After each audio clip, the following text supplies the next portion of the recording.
రైతులకు good news చెప్పింది రేవంత్ సర్కార్ 18 లక్షల రూపాయల వరకు అప్పులు మాఫీ చేస్తామని తెలిపింది. రేపు సాయంత్రం వరకు రుణమాఫీ నిధులు రైతుల అకౌంట్లలో జమ చేస్తామని ప్రకటించింది.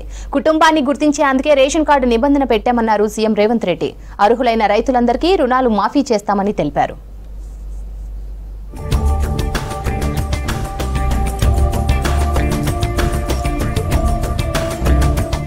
రుణమాఫీపై కీలక నిర్ణయం తీసుకుంది రాష్ట్ర ప్రభుత్వం. జూలై 18న లక్ష రూపాయల వరకు రుణమాఫీ చేయాలని నిర్ణయించింది.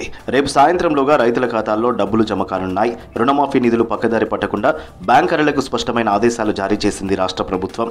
రుణమాఫీ కోసం విడుదల చేసిన డబ్బులను ఇతర ఖాతాలకు మళ్లిస్తే కఠిన చర్యలు తీసుకుంటామని హెచ్చరించింది.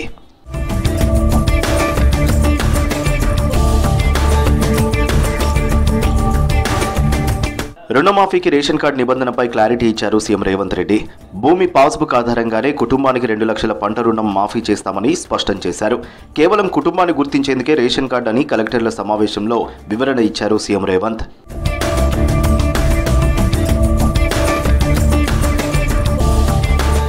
రేపు 11 లక్షల మంది రైతులకు ఒకేసారి రుణమాఫీ చేస్తామన్నారు వ్యవసాయ శాఖ మంత్రి తుమ్మల నాగేశ్వరరావు.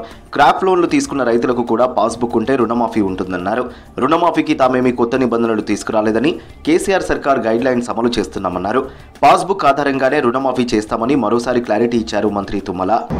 రుణమాఫీకి సంబంధించి కొంతమంది వ్యక్తులు వైట్ కార్డు చూపించి భూతాన్ని చూపిస్తున్నారు. ఇది కేవలం గత 2 సంవత్సరాల్లో 2 దఫాలుగా జరిగినటువంటి రుణమాఫీలో ఏ పద్ధతిలో జరిగిందో అదే పద్ధతిలో ఈ రుణమాఫీ కూడా జరగబోతా ఉంది. కాబట్టి ఎవరు కూడా ఆందోళన చెందాల్సిన పని లేదు.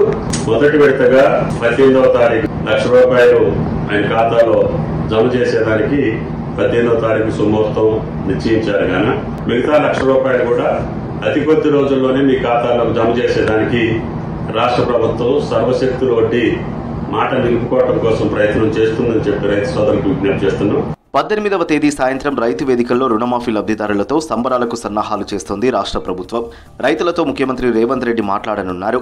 రైతు రుణమాఫీ సంబరాలకు మంత్రులు, ఎంపీలు, ఎమ్మెల్యేలు, ఎమ్మెల్సీలు, ఇతర ప్రజాప్రతినిధులు అటెండ్ కానున్నారు.